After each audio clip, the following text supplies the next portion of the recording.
Today, we're going to talk about a number of stewardship tools you can use. And I know some of you have followed my webinars in the past, and this one is going to cover material that I've talked about. So it may sound familiar to you. What I'm hoping is that when you hear it sometimes in a different light, and because you've been attending these seminars, you may get another aha moment and see how it all connects and it all comes together. There we go. Oh, a reminder that our series, Money Matters, is brought to you by the Presbyterian Church in Canada with your generous gifts to Presbyterian sharing.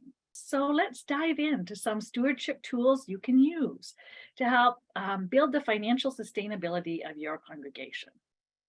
I am Karen Plater, and I'm the Associate Secretary for Stewardship and Planned Giving. And in that sense, I work for you. So if anything sparks your interest, you want to have a dialogue or conversation, I'm just a phone call away. Call the national office, send me an email, and we can do a one-on-one consultation. If you see things in this presentation that you'd like to be discussed or presented at your session or your congregation, you can also book me for a workshop. We're doing now both Zoom and in person. So when I'm not at the PCC, some people will know I've got a passion for my small hobby farm. For 20 years, I was raising sheep there, so I often will incorporate sheep into my sermons and live presentations when I'm working with groups. But these days, the sheep went during COVID, and I've now got goats. So I'm becoming very experienced in the difference between the sheep and the goats. And I think the goats get a bad rap in the Bible because really they are charming animals. They are, though, trouble, capital T for sure.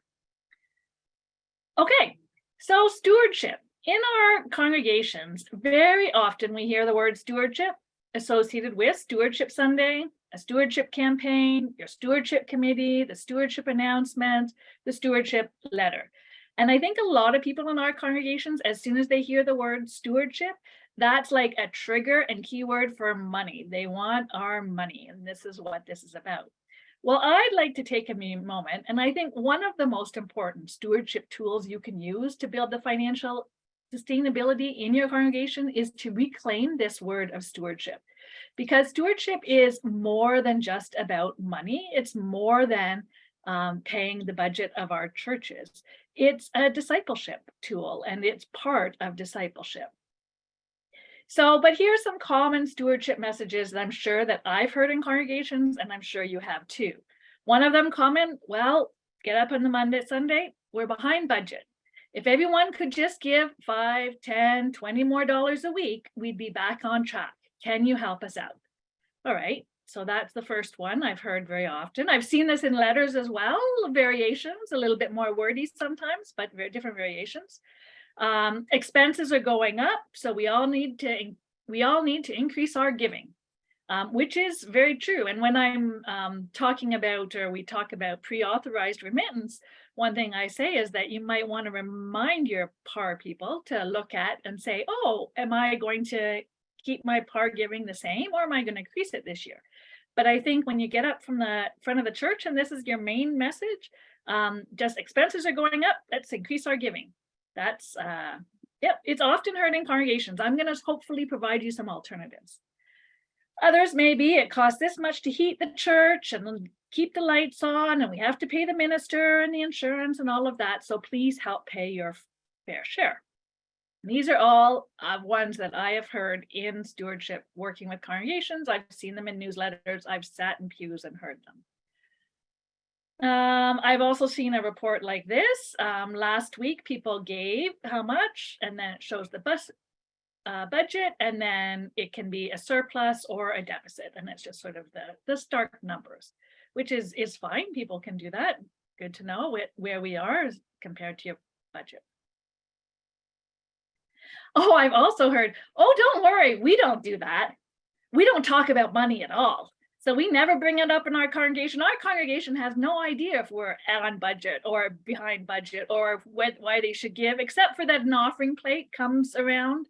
And these days, we don't even pass an offering plate around anymore. We have it at the back and people can slip their envelopes in there or give online. So we don't talk about money. Don't worry about that. So what I'd like us to do is to reclaim stewardship. the word. And I want to say that stewardship is not about giving to a budget. And that's one of the things that those messages reinforce, that stewardship is all about giving to the budget. But stewardship, it's a richer concept. It's about responding to the call of God in our lives with all of our gifts, time, treasure, and talent. And there's lots of stories in the Bible about stewards, some good stewards, some bad stewards. But a good steward is one who knows what the master, all their intentions. It would be the person who would own the estate, would have a steward, and if they were a good steward and the head steward, they'd know all the plans, all the hopes and dreams, and they would do everything to help implement those plans and hopes and dreams. So that's what it's about. And really, stewardship is about looking at God and saying, what's your plan for this world? And studying the Bible to figure it out, and then figuring how we can use our gifts and how we can live our lives to implement it. It's really putting our faith into action. So it's really robust. And it's important that any messages we have about giving to the church or about church budgets or whatever, that they're very much within that wider concept of stewardship, so that people know what stewardship is, because you're talking about it all the time. I remember one church that I was sitting in, we had a meeting and a workshop with the session, and after the workshop we were having some tea and some treats, and the one woman said to me, she comes up to me, she says, I'm on the session and I've been on the session for a number of years, but honestly, I don't know how much I should be giving in the church. Like, I don't know how much other people are giving, and what should I do? What's the, how much should I be giving? And I was like, okay. So we talked a little about proportional giving in different ways, and I gave her a few resources. She's like, oh, thank you. Well, then later, as I was leaving the congregation, the minister was very thankful that I had come, and we talked about, she says, oh, I never preach on stewardship. And I thought, oh yeah, don't worry. I know that you never preach on stewardship, because I just got asked, how much should I be giving? So stewardship is very much about giving. It is very much about the resources we have, and very much about money we have and how we use it. But it's in a context of all the resources that we are given. So I don't want you to think, oh, Karen said stewardship's not about giving to the budget, so we don't have to talk about money. No, I want us to talk about money, and I want to talk about giving the way that Jesus did and the way that we are taught in scriptures. And that's very holistic. So we have to be sure that when we're talking about stewardship, and especially about financial stewardship, that we want our language to reflect our theology. And that's language matters. And I think that's one of the messages that we heard in the first two sessions, both from Jen and from our guest, that stories matter. Your mission, what are you doing? Know what your mission is, know where you're going. Language matters. And I'm going to talk more about that as we go on. And one thing, it's important, and I think it's really hard for our churches, and my heart feels for congregations out there. One of the things that I do is I receive your statistical reports, and Maggie and I right now are going through statistical reports, and I can tell you that we have congregations of all sizes in this congregation, in this church. But I think, and I don't have them for this year, but our median size of worship on Sunday, median, so half the churches are less than this, is around 45, 46. So I can feel that's, small churches who are doing a lot of mission. They're paying a minister often, they're sustaining a building, they're reaching out to the community. So they're really involved in doing a lot of things. And yet at the same time I hear concern from church leaders all around that, well, we're dwindling numbers, we're dwindling incomes, how are we going to survive as a church? Scarcity, like there's a real fear. And all of that language, which is scarcity language, it's a fear. I feel it all the time. I look out and I wonder, and honestly, sometimes I don't know exactly where we're going. But despite this environment that we're in, we need to find a way to shift our language from scarcity language to abundance language. And this is very much in the theology of our faith and in scripture. I don't have to talk you don't have to look very far to see that the scripture is full of abundance stories of water being turned into wine. So, a scarce, something that's very abundant, water, into a scarce resource, wine, and something that's very valuable. So being shared. The loaves and the fishes, feeding the 5,000. We're given the parables of the mustard seed and the yeast that grow to feed very many people. And if you look in the Bible, it's not even just like, oh, you've got the normal mustard seed and the normal mustard tree. It's like it grows bigger than anybody ever anticipated. So again and again, in the parables, in the stories that we're told through the Bible, we see this abundance metaphor and abundance examples that we can cling to and that we can learn from. And people were wandering in the desert and they're like, we have nothing to drink and we have nothing to eat. And suddenly there's manna that's falling from the skies. I mean, God takes care of people's needs. And yet we also know that life is tough and that there are people are hungry in that. So we've got this fear of, will there be enough and how much do we have? But let me just look at and say, what does it mean? It's nice to say, okay, how do we use abundance language, particularly in times of scarcity? And because abundance and scarcity, it's really about how you look at a situation. And in some ways, it's the glass half full or glass half empty thing. Do you look at it? How do you look at it? And because how you look at it actually impacts the way that you react and respond to it. So let me give you a few examples. What if we were to change the message from it costs so much to heat and light the church and pay the minister, and please help pay your fair share, okay? Fair share of the expenses. What if we were to change that and we say, God has blessed us with many gifts and invites us to share them with those around us. When we show our love to our neighbors, we show our love to God. So you can take a message like that and you're like, okay, but is this really going to pay the budget? Well, and what's the difference here? Well, I think it's very important is that God has blessed us with many gifts. And if we dig deeper into scriptures, we're called to give out of what we've been given. And so they've talked about the tithe or proportional giving. People have said, what have you been giving and what can you give back to God? So it's according to what you've been given, not according to what you don't have to go into debt. You don't have to do that in order to give. Everybody has gifts in some way. And I've worked for the PCC for over 26 years. I visit our partner churches all around the world, Malawi, India, poor communities, and I have seen how they have something to give, how everybody has something to give and it can have an impact. So the thing is that if we're calling people to give out of the gifts that they have been given, there's going to be enough to go around. And if in the end you're like, well, we only have 10 people here and in our congregation, and they're giving as much as they can, and we share these messages and they're giving scripturally and we just can't sustain the church, then I'm going to say it's time for you to look at things like amalgamation, for you to look at different alternatives and ways that you can worship, because you have been given abundantly and people have been given the gifts. And so if you can't do it the way it's always been done, look at the gifts you have and say, what can we do with these? Maybe you've got a building. Maybe the building will eventually be sold and it will help to fund mission and ministry. Maybe the building will be changed, or you decide that you're going to have a ministry for affordable housing and you'll use it that way. Find different ways to use it in the community. But it's to see the abundance you have and the gifts you have. It's not to say that it's going to be easy, but that's part of what we do. And if I'm part of a church and a denomination of small congregations and they're living out God's faith, then I think that's something to celebrate in their communities. And if eventually we have to change as the years go on, and I do know we've seen different ones closed, different ones dissolved, amalgamated, we have to see the vision of that ministry and mission is still going to continue to happen, just in different ways. God's mission does not end.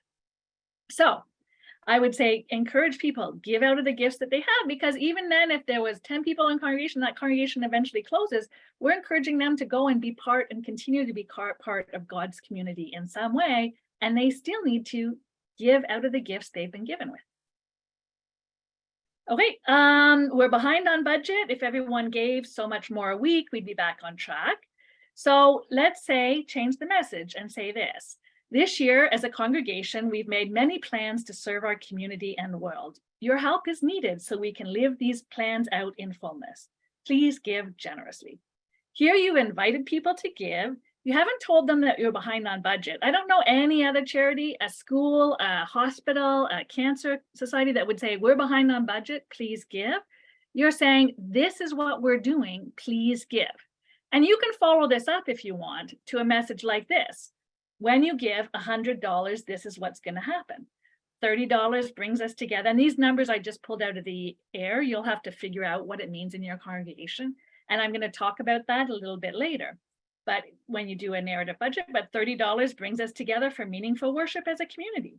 $15 supports the vulnerable in our community. $18 cares for our children and youth. $12 cares for our seniors. $8 goes to support national and global mission. That can include your Presbyterian sharing gifts. And $7 shares the gospel message. And then $10 does administration. And administration, I'm just thinking like very pure administration, because most of what churches we think of administration is actually program. Okay, so I'm going to talk more about this later, but I just want to see that there's two ways you're changing the message. You're changing the message to say that you're giving out of the resources God has given you. So that's one, it's a stewardship is discipleship. And then two, you're telling people if they decide to give those resources to the congregation, what's going to happen with them.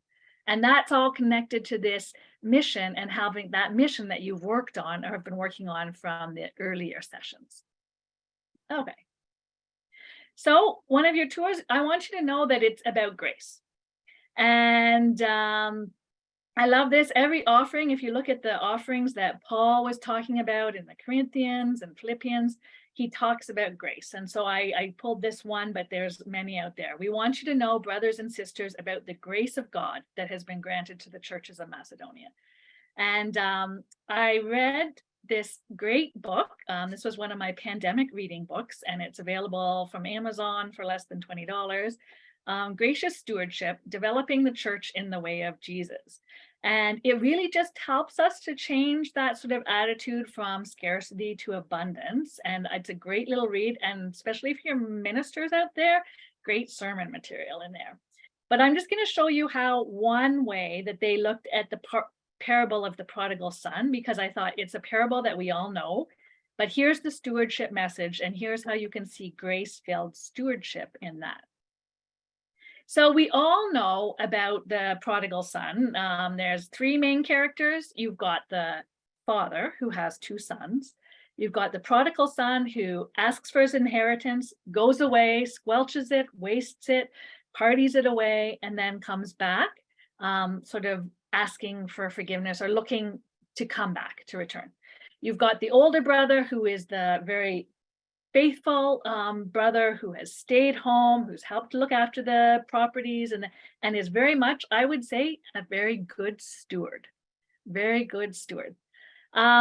So this book, they use this metaphor and they look at it from stewardship, and they're like encouraging us. We're often like, oh, it helps us to see, oh, as a prodigal child, you can come back and God welcomes us into the fold. And I think that we often think of ourselves as the prodigal child and sort of take a lot out of that message. But they challenge us also to look at the gracious Father and say, how can we mirror and how can we use the elements of grace that the Father shows to the prodigal child? And it's really interesting because there's like, look at the older brother who ends up getting really mad and bitter that this prodigal son has come home and is celebrated in such a great way.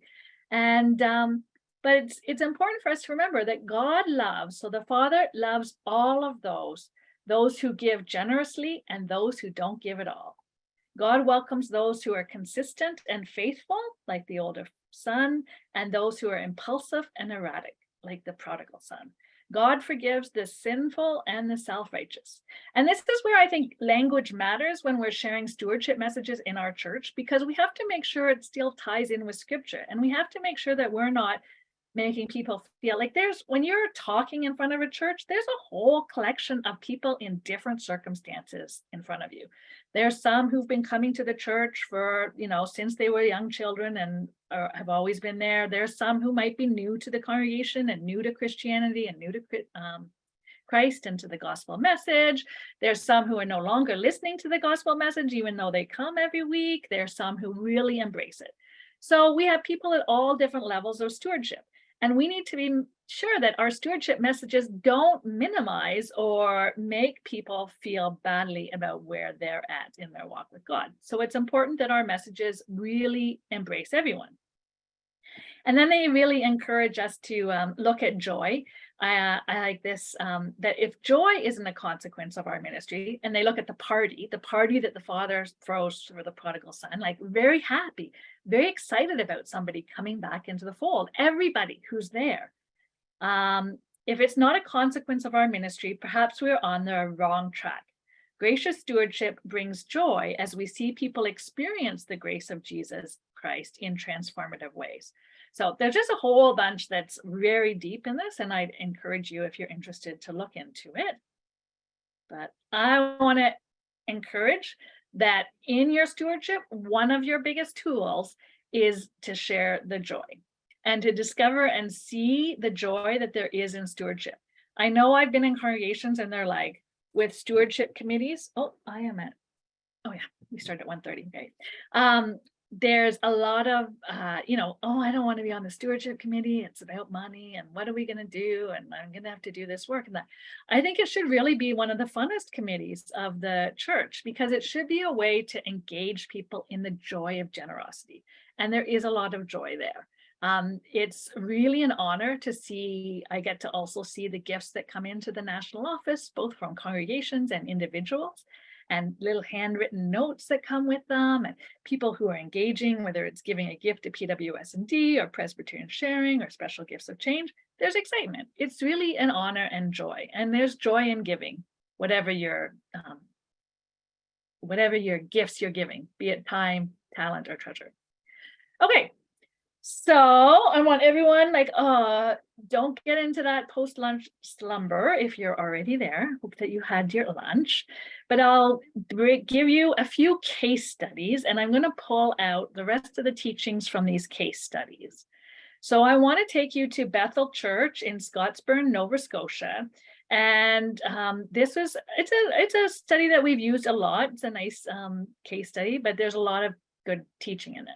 So a number of years ago, and I'm thinking now it's like between 15, 20 years ago, they had lots of kids and no money. And they had lots of kids in part because the minister had triplets, and then there were community kids who were coming. And they had a $5,000 endowment to support Christian education. Well, even 10 or 15 years ago, $5,000 wasn't, even if it was producing 10% a year, that was $500, $250 to support Christian education. That could buy some nice materials, but not doing a whole lot more. But they had a dream that they wanted to be able to hire a Christian educator. And so they had a dream, and they knew exactly what they wanted to do. So they wanted to raise money so that they could hire a Christian educator that could help with all of these kids. So they educated the congregation about giving, about their vision and dream, and about planned gifts, and how planned gifts might be able to help them build an endowment fund that would then support the salary of this Christian educator. Because they knew, they were paying their bills and the church was going along, but they didn't have a lot of funds for extra. And they thought this would really help support the mission and ministry of the church. So they got kids involved in the campaign and the asking of the campaign. The kids wrote the thank you letters for people who gave. And they were surprised, because this is a very small, Jeff Lackey could tell you, a very small country rural church in Scottsburn, Nova Scotia. It's not like they were looking around going, oh, we've got lots of wealthy people in our community. But they raised $100,000 in 3 months and $70,000 from gifts of stock. And we'll talk about that. So with that, they were able to launch a midweek program. They kept raising the funds till they had $150,000, which they invested in the church's consolidated portfolio. And then the income from that helped to provide the salary for this Christian educator. Because they'd been educating about gifts as securities, that's what they saw immediately. But then they'd also been educating about bequests, and a few people died, and they left the bequests to help support the Christian educator, the endowment fund at the church. And so they got their $150,000 to invest it in the consolidated portfolio. And I was talking to Lara, who's now moved on, but she says it definitely went over $250,000. small church. So what are the lessons that we can learn from this? First of all, money follows mission. And this has been a theme that we've been saying again and again, and it's been in this course. That's why we started with, what's your mission? Learn how to articulate your mission, know what it is that you want to do, and then ask people to give. And for a church, it seems like sometimes you're like, well, what is it? It's one thing to ask for a Christian educator. People know that. Oh, that's a very specific thing. What does it mean when we ask for our undesignated gifts? And so that's where, when I get to mere narrative budget, that's going to help you articulate what it means. But know your mission, work on your mission statement so that you can really say it and get people excited about it. The other thing we saw was that people give to people. People could see the young people in their congregation. So they put a face on the campaign. They could see who was going to benefit, the kids now, the few kids for the future, the church in the future. And so people give to people. And then they taught about and they talked about and discussed giving, and they taught everything from the ways to give. So ways to give gifts as securities, ways to give bequests, and they did it in a way that was biblical and showed how is this done in the scripture and how does it apply. They talked about accumulated assets. That's the stuff that we have in savings. That's our real estate, it's our savings accounts, it's our securities or stocks that have been building up for years. Well, sometimes people reach a point in their life, I know some people think it never will happen, but where they're living off of those accumulated resources and they're like, oh, we actually did pretty good and we've got some that we can give in addition to, over and above their annual income, which is usually what we give and when it goes around the offering plate. And then just explore, look at the different ways people might give and be sure to offer them, make it easy for them to give. Whether they're going to give cash, whether they're going to give in your offering plate, whether they're going to give digitally online. So I'm going to get that. So intentional, comprehensive, yeah, that leads me to this idea, intentional, comprehensive stewardship education. Remember, don't forget, stewardship equals discipleship. It means talking about why we give and how we give, rather than how much. And what does it mean? It's been interesting because I've been reading recently about how we give. People know if you give reluctantly, and people know if you give and with expecting something back. But if we're going to give how Christ give, we give unconditionally, we let go of control. So we talk about that. What does it mean? We give joyfully. We don't give reluctantly, like, oh, I'm, and with strings tied. And it's not about the budget. They share about that. It's not about the budget, but it's about the difference we can make. So they talked about, this is going to help our kids grow up, and the kids are the foundation for the church today and the future. So one of the tools you can have is to be sure that you are incorporating stewardship and discipleship discussions into your sermons on an annual basis, that you're talking about this so it doesn't come out of the middle of nowhere. That you don't just have one stewardship week in your church, like plopped down, oh, this is one aspect of what we do. And that people sort of go, oh, well, maybe I'm going to miss church this Sunday. But incorporate it, be talking about it so that it doesn't come as a surprise. It's like, oh yeah, this is part of what we do. It's part of our faith. It's part of what we do together. When you're doing this, be sure that you're using scripture. This is just a little bulletin insert that we have. It's online and it's you can order it from the church if you want, but it's just a giving guide, and it talks about how we give gratefully, cheerfully, freely, intentionally, proportional, off the top, give regularly. But then on the back, it's got a nice weekly percentage giving guide, because it says, oh, if I want to give 2% of my income, you might say, okay, let's start small. Like, that's the big thing. They talk about starting habits and building small. Just start small. Like, it's a lot. What if you gave 2% of your income? What would it mean? Well, this little chart will help somebody look, oh, I'm going to give 2%. Or maybe, what if you're going to make a step? What were you giving last year? Find out. Oh, I was giving 2% of my income. Maybe I'll step up to 4%. So you can look at that. And when you're doing that, it's your program. I want to remind you, you want to do, you're giving from what you have, not what you don't have. We're not looking for people to keep up with the Joneses. It's not about keeping up that you're giving with the person who's beside you, which is why I always struggle with in order to meet our budget, we need everybody to give $50 more a week or $10 more a week, because everybody can't give $10 or $50 more a week. There's some people in your congregation who might easily be able to give $500 more a week. And there's some people in your congregation who may struggle to increase their giving by $1, or there's some people in your congregation, particularly now in this time of inflation, who are going to actually give less than they gave last year. So we need to be sensitive and aware of that. And so that's why I love this scripture, that for if the eagerness is there, if you're giving with your heart unconditionally, no strings attached, you're trying to be a disciple of Christ, the gift is acceptable according to what one has, not according to what one does not have. And that's why it's so, again, important, particularly in times of recession or in high inflation, that we're saying that you are enough. God has given you the gifts that you need.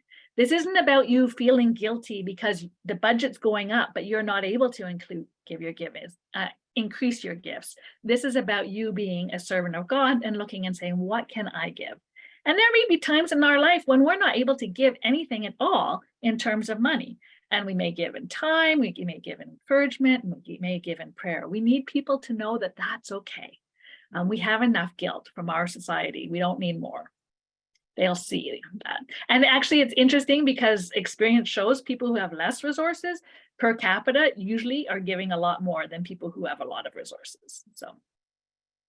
So when if you want to do intentional, comprehensive stewardship education in your church, and you have a stewardship committee, I want you to start with prayer. This is stuff that should be carefully prayed about, and pray for your church and pray for the people who are giving, because these can be sensitive messages and they're not always easy. There can be different materials we have, though, that will have stewardship themes that you can use to incorporate year-round into your preaching, your calls to offering, your mission moments, and your testimonies. These are different ways. You can build stewardship into your preaching, your calls to offering, your mission moments, your testimonies. So rather than just always saying the same thing before you gather the offering, think about how does it connect to the scripture and the sermon that was there today, and customize your call to offering the same way that you would customize everything else about the service, like the call to worship. So connect it in that way to the scriptures. Then you might also, you might want to have an annual campaign or season where you focus specifically on giving and say, we're going to talk about money. Actually, I find it was interesting. I used to do this at Canada Youth, and I found the youth, they were eager to talk about money. They wanted to talk about, credit cards and debt, and how do I deal with this, and what am I going to do with money, and how do I choose what I do with money, and how does that reflect my values? So you can talk about that, have a campaign where you say, we're going to actually look at our resources and talk about this and learn to talk about money, and like Jesus did, and learn what scripture teaches us about our resources. We do have, in terms of tools, yesterday we did a webinar and had a few people attend. It's now been recorded and is posted online about this stewardship. It's an annual stewardship campaign material. It's produced by the Disciples of Christ, which is one of our partners in the States, but it's got lots of great stuff in it, and they do it very ecumenically. They have Baptists, Presbyterians, Disciples of Christ, United Methodists, who are all contributing to this material. So, and this material, because of you, our church changes lives. That's the theme for this year. It has ideas to incorporate stewardship into year-round education and discussion, as well as how to do a shorter seasonal campaign. The resource includes sermon reflections, 8 sermon reflections, and companion worship resources designed for children, youth, and adults.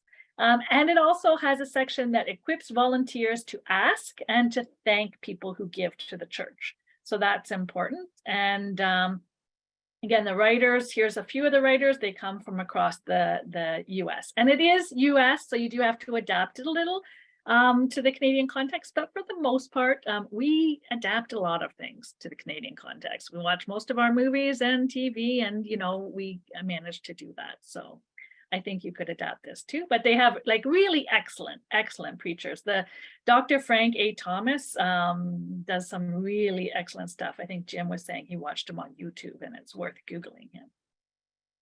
So in that material, it looks at the cycle of donor engagement, how you engage donors how you can plan your campaign, what you can learn as a committee or a group before you start your campaign, how to ask, and then how to thank. And it all gets connected to your mission and ministry. It's all these stories and those teams that we've been talking about in the previous weeks. Okay, so that's, So I will send an email when we send out the recordings. This material, and there's over 300 pages of material in it, is available as a digital download. And we are getting a coupon code. So any of our congregations who want to download the material and use the ideas to incorporate, can use some of it, all of it, it will be free of charge for you. So we'll get you the coupon and you can download this digital resource if you're interested. All right. The other thing I want you to do is I want you to make it easy for people to give. And these are some tools. It used to be that we could count on the offering plate went around every week. People in our church, they had their offering envelopes, and then there was some cash, and we had very good systems of control for counting the envelopes. Well, things have changed, and COVID changed it faster than most. But there's be sure that you're signed up for pre-authorized remittance for people who want to give digitally. So many of us now are paid directly into our bank accounts. So we pay our bills directly out of the bank accounts. Why not the gifts to the church? Very cheap and economical for the church, a pre-authorized remittance. I can't understand because we're still only about half of congregations that are signed up for this. It's 50 cents per donor per month, so $6 a year, with a cap of $45 per congregation. So that's really good. E-transfers, with COVID, a lot of congregations discovered that they could do interact e-transfers. They just have to set up the systems and make sure that their bank accounts can do that. On our website, we've got information about that. And then make sure the same, that you don't want someone to e-transfer and it going into a person's personal bank account. So you have to have systems of control to make sure if a donation's been made, we can travel and that it went into the church's bank account. You also want to be sure that you've got the donor information so you can issue a receipt for an e-transfer. But because it's electronic, it means that there's always traces, like if somehow that goes into somebody else's bank account and somebody says, I made a donation by e-transfer and here's the proof, and it's not in your bank account, then the bank can follow up and see where it went by accident or whatever. There's more and more. We've got online people have a website and a donate button on their website, and that's important. I worshiped in 2 congregations. Most recently, when I was at General Assembly, I went Sunday morning and I didn't have any money on me. So I sat there with my phone in the congregation and I gave online. And then last Sunday, I was in Ottawa and the same thing. I didn't have anything. So I went, and both of them I was glad to see had donation buttons that were fairly easy to find on their website. So I gave that way. I had a congregation once say to me, but we do e-transfers and we do PAR, and a donate button, it takes more money. It takes 3% because there's credit card fees associated with it. And I'm like, well, this was a congregation that somebody had called us at the national office saying, I used to go to this congregation as a child and I want to give to them monthly. And they now live across the country and want to do that. So I said, if you don't put a donate button on you're losing that gift. The fact is, if people are creative, they can go to Canada Helps and they can give to Canada Helps to any congregation across Canada online through Canada Helps. So why not have a donate button from your website to Canada Helps? That the very minimum, very easy to implement. Jim will help you do it. He's helped a lot of congregations. Terminals, we're getting more and more congregations who are having terminals with Square and a phone or an iPad or smartphones. You can really, it's really quite easy to do a terminal or giving when people come into the church. You can set one up at the back of the church. They're also very convenient if you're having a dinner or a garage or a sale that people will appreciate if they can pay. The fact is, we're so cashless these days. Be sure that you're talking about bequests, that you're providing the language. You can put in your thing, bulletins. If you want to learn about how to make a bequest to the church, please ask. Or here's some language for making a bequest to the church, and just give them the language. Let them think about that. Let them know. And there's a few other planned gifts, but I'm going to talk about that. So make it easy to give. All right, let me watch my time. Yeah. Okay, so St. Andrew's Kingston, this is an example. I wanted to bring this out because they had an endowment fund, which will help cover the maintenance and upkeep of their building so that all the gifts through the offering go to support the ministry.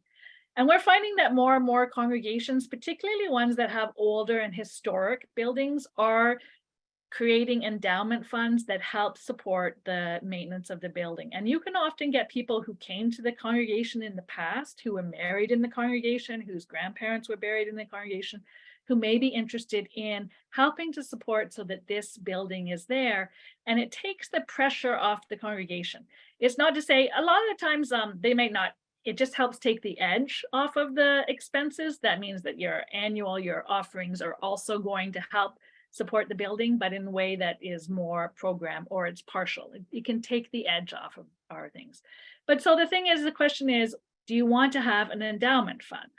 Do you want to have a fund that can support the church as the congregation gets smaller? And in the reality that we do have smaller congregations with very old historic buildings.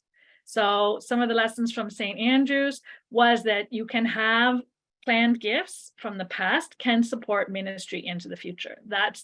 These gifts that were given from bequests, larger gifts of security, they're going to help that church to be there into the future.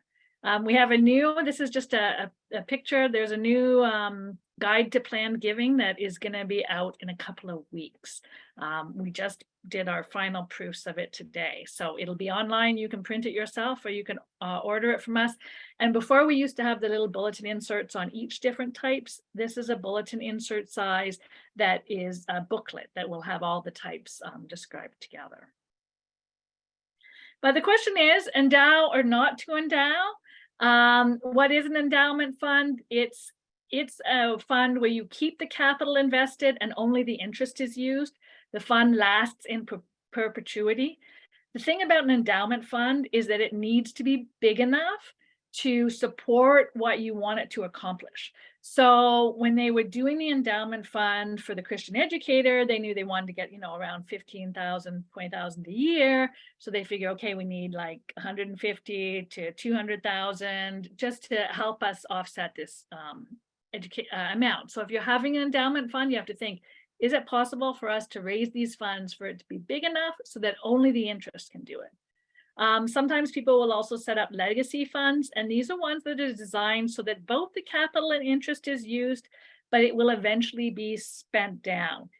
It's very flexible and a good way to use significant gifts. So if somebody gives $100,000 or $50,000 to the church, you may think, oh, okay, we're going to invest that $50,000, but we're going to use the capital and the interest every year. And so that $50,000, instead of lasting us just say 5 years at $10,000 a year, might last us 6 years or 7 years.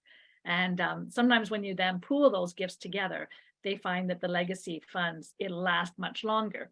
PWS&D's Loaves and Fishes is a great example of this one. They spend 1/7 of the fund every year with all the gifts that they get, and they find that every year it keeps growing, even though they keep spending both the capital and the interest down. So if you want to look into these funds, you need to know, does your church, if it received an undesignated bequest of $10,000, $100,000, $200,000, $500,000, $1 million?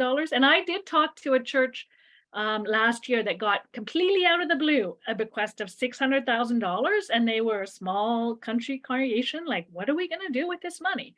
And they didn't have a plan for it. So they were beginning to talk about it. And I'm like, well, let's at least get it invested in the consolidated portfolio. So it'll, as you're talking about it, it'll earn some interest. But it's best if you know before you get these bequests what you might do with the gifts and have a plan for them. And it's interesting because having the plan for it can also help people think about, if you have a plan and you share the plan, so, oh, they've got a plan. Maybe I'm going to leave a gift to them in my estate.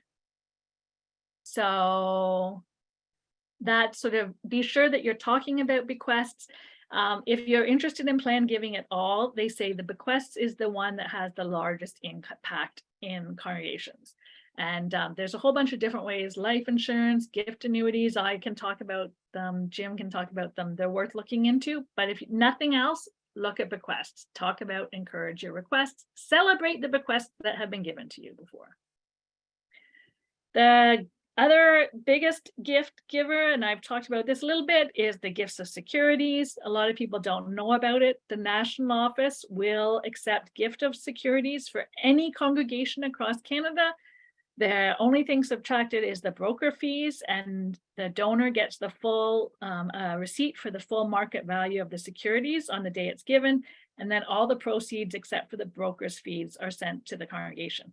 And we cash them as soon as possible. Sometimes the funds go up or go down. So sometimes it's a little bit more or a little bit less, but it's usually fairly close. Donors love it because not only do you get the receipt, but you don't have to pay capital gains tax. So we have a nice example in our new brochure about how it actually costs less to give more. So if you've got, if you've got $50,000 gift you want to make, because you don't have to pay $6,900 in capital gains tax, you can give the $50,000 instead of $4,300, so you give a bigger gift, so you get a bigger receipt, and so it costs you less to give in the end. So anyway, it's kind of neat. But just to say, one of the tools you can do, work on your planned giving, legacy gift plan. Let people know what it is, that you're ready to receive, invest, and use gifts. You want to be sure to leave maximum flexibility. This will help assure donors that you know what you're going to do if they leave you a gift. And here's the tool. We've got a workbook that is copy and paste. It's got languages, it's got examples from churches across Canada for setting up your legacy and endowment fund. And it can really be a good tool for small congregations. Finally, the final case study I have for you is that First Church Brandon. They had an endowment fund, which they called the slush fund. Some of you may know this as the rainy day fund, but they decided they would change it and call their partner in ministry fund. So Kingston was using it to support the building, large historic building. It made sense to them as a congregation. This one, I like this, it's a partner in ministry fund. So they let the fund build up, and then they use the income to match current gifts to expand or launch ministries. And so that's sort of in response to the concern, will people stop giving if we have like a lot of endowment for our church? We've heard about these churches, they've got big endowments and nobody gives in the congregation. Well, your endowment fund isn't designed to replace people's giving. And that's why, again, we're not giving to the church budget. We're giving in response to what we've been given. So even if the church has an endowment fund, we're still called to give our gifts. It just means that they can do more. So I love this idea because it means gifts of the past join with gifts of the future or now to support ministry into the future. So I think that's great. During their foundation month, they tell stories of people who made the gifts. So they tell the stories what the gifts have been doing, the people who made the gifts, and they really celebrate this fund. So the lessons that we learned, and since they started doing that, no surprise, the slush fund, which had been dormant and inactive, began to grow, and people started to give to it. And people could see what their gifts were doing because they could see how it was being applied. So lessons here is to be grateful and say thank you. They did that every month to the people who are donors, expressing gratitude. It's good for us. It helps us to sort of experience that joy of giving, but also it's good for the donors. And then share stories to help inspire people to give. Let them know, share the impact, what's happening, what those gifts are doing. So storytelling, I know that this was dealt with quite a bit with building your teams. Remember that storytelling, that's what inspires people to give. We want human stories. We want them to be real. Sometimes people's names can be changed, but we want them to be real. People will know when the story is not real. Compelling and diverse. Share stories about what your mission and ministry is doing. And as you do that, people will want to join. You know, from school, you've got the 5 W's and the H. So who, what, where, why, when, and how, that's all important in your stories. But I want to add that you want to connect your stories to where you see God at work in your mission and ministry and how that connects to lessons in scriptures. Because again, this is all part of discipleship. It's helping us all to grow and see God at work.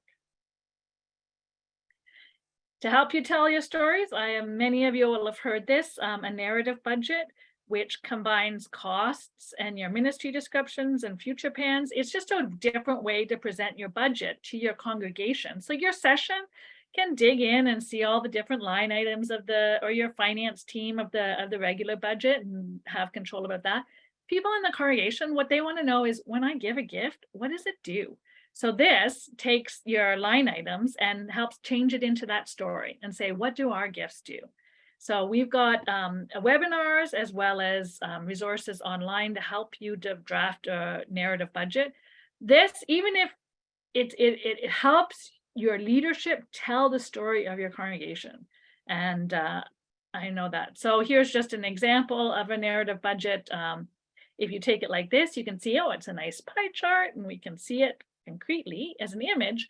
But then you can also take your pie chart and transform it into when you give $100, this is what happens, which I think sometimes speaks a lot more to people as well. So, but you have to do the work. You have to take all of your expenses and say, what are the things that we're doing and how do the expenses connect with that? But once you do it, it actually doesn't change too much from year to year. So it takes a bit more work to do in the first year, but then it gives you an idea where you're going. Remember that numbers can inspire. So look for things like the number of people attending or reached, the number of hours people have invested. Don't forget your volunteer hours in your narrative budget. You can, put them all together and how people see what they're doing, as well as the amount of money that's done. The other thing you can do, and I get asked about this, but you can also share concretely, like if you give $100 undesignated, this is what happens. But you can also give concrete people concrete ideas of what their gift will do. So $75 each week provides Christian education for our children. $15 provides a hot meal for our out of the could hold. $3,000 will repay our Sunday school. I get asked this all the time, the interplay between designated gifts and undesignated gifts. Well, you have people in your congregation, you're doing your stewardship, discipleship education well. They're going to say, okay, I'm going to give weekly, and here's my income, and this is why I'm going to give, and how I'm going to give it. And that goes to the thing. But when you present a need, there's going to be a lot of people in your congregations who don't give that way, who don't actually respond and give unless they have a specific ask for something.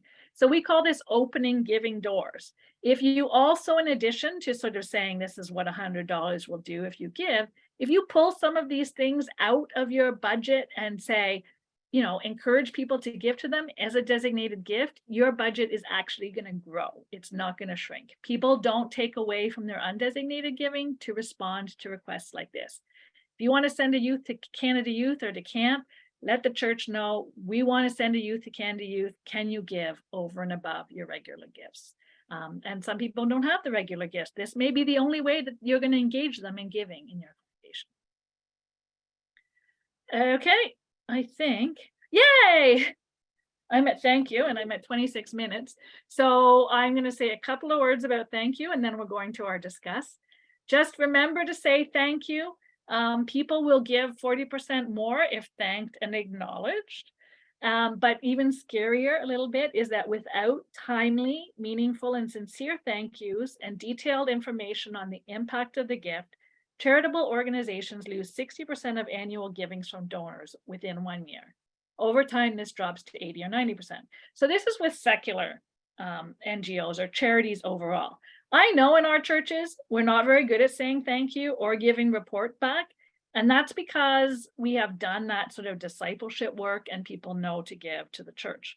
The people who are coming new into the church, and even those who've been there, there's none of them that are going to be like, oh, I got thanked for this gift, I'm not going to give next year. They may, I didn't get a thank you. Nobody ever said thank you for this gift. I know a few who said, I'm not going to give next year. So expressing gratitude, very biblical. And yes, we can say thank you and express gratitude. And there's different ways that it can be done. You can thank people directly by phone, by letters, by events. You should tailor it as much as you can to the people. You can include a thank you note in with your statements. If it can be handwritten, that's great. If not, hand signed is really good, depending on the number that you have to do. You can thank them publicly from the pulpit at the beginning or during announcement times. You can say, we are grateful for the gifts. I'm not saying naming people, but we're grateful for everyone who gave to the campaign. We've reached this goal, and this is what we've been able to do. You can throw a party to celebrate them. After church, get together with fellowship, have some special cupcakes. Thank you. This is to celebrate us who joined together for this special campaign or for your annual gifts. Thank you. And be positive and encouraging.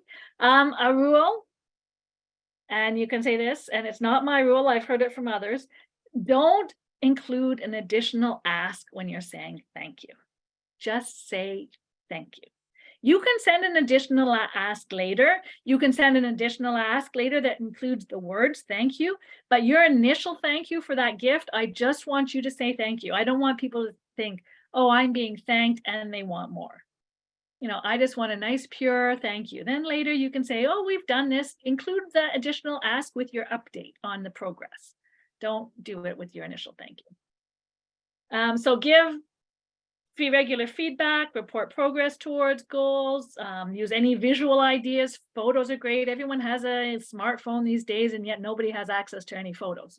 Get the photos off your smartphone, put them in a PowerPoint, put them in the letters, put graphs, drawings, artwork, get your kids involved. If you do a newsletter, that's a great way to provide a regular update for your newsletter. And it's great. If you're doing a newsletter, then include a box in it, ways to give, ways to support this ministry, and include those different ways. Put the website where you can give online. Put, if you'd like to leave a bequest to this ministry, do that, you know, like include that there in your newsletter. That's perfect. And even better if your newsletter goes to members of the community or members who participate in programs at your community, because they may also want to give to support your church.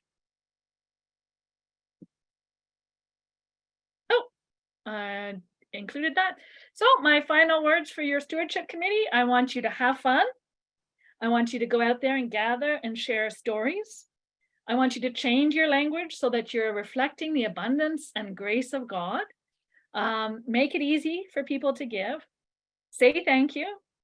Report the impact back. Let people know how they're participating in God's mission and how lives are being transformed. And I'm going to say again, have fun. Any of these resources, you can find them at our presbyterian.ca stewardship website. Lots of information there for digital giving. You can find out there your planned gifts, the securities, the worship and study tools, so that you can incorporate it all year round, and different ways to manage the gifts. We do the treasurer's webinars, and one of the reasons we do that, so important to stewardship, is transparency is key to building trust, and having those great procedures to deal with gifts is an important, so people feel confident when I give to the church, the money is well handled. All right, our contact information is here. Jim and Maggie are both on the call. Maggie's our gifts and database administrator, and she's fantastic, particularly with people who give gifts as securities. Lets them know what's going on, keeps them updated. And Jim is our stewardship and planned giving development manager. So he goes out to talk as well and helps people walk through different scenarios. All right, I see there's 3 questions in the chat, so I'm going to look at them, and then you can unmute and see if there's anything else. Oh, Jim has already clarified.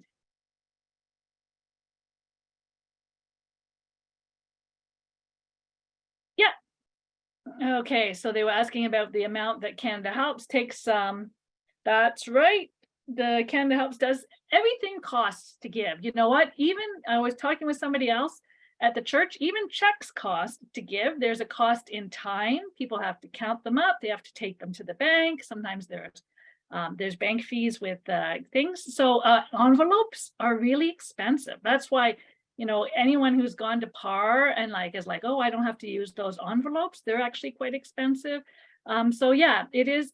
Online giving is the more expensive. It's not the way I would want somebody to give a monthly donation through Canada Helps. If there are regular donors, get them to do PAR, get them to do an e-transfer. Those are the most cost effective. But if you can get people who wouldn't give to the church otherwise, except for an online donation, because they're just visiting their grandma or grandpa and have come to church because they're visiting from another congregation, I think online giving is the way to go, because it's nice, easy, simple, and you're going to get the gifts. All right. Anybody else have questions? It's a whirlwind. I know. I see. I took 2 weeks and I smashed it into one. But yeah. And I can't see. Okay, I'm going to stop sharing my screen now. Okay. How can I do that? Oh, Jeff, go ahead. You can ask. How do I stop sharing? Just a minute. Yeah, Karen, I'm just wondering, because at St. John's we have a fairly well-established bunch of legacy funds. They're very specific, but they've been in place for probably a dozen years or so. Yeah. And is that workbook the best place to start if we're looking to do a refresh on existing plans? Or is there another way to look at the existing structure and refine it, shall we say?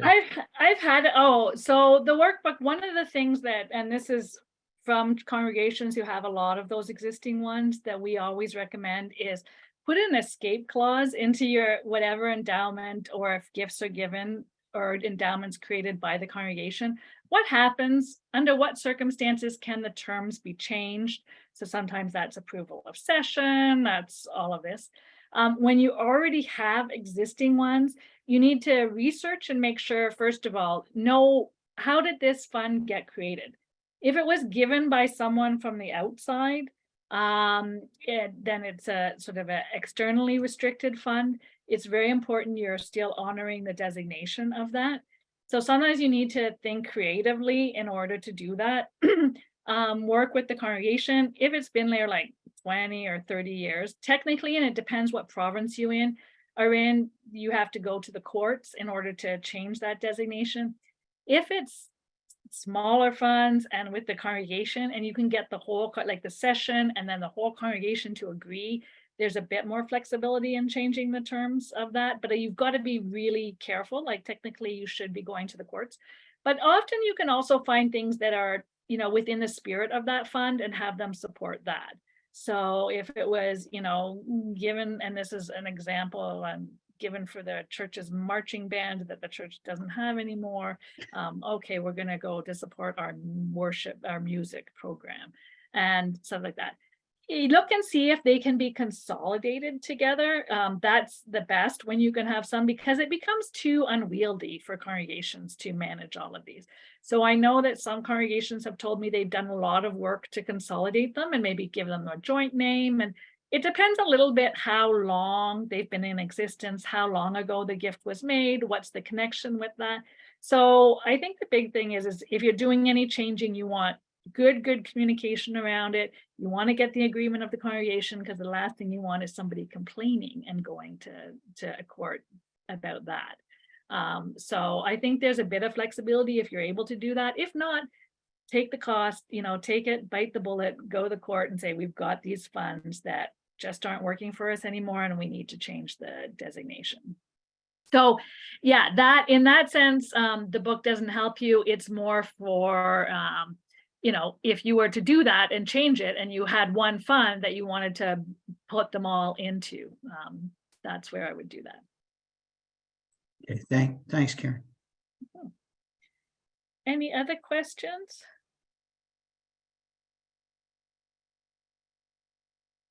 Okay, that's fine. I'm glad that you all came today.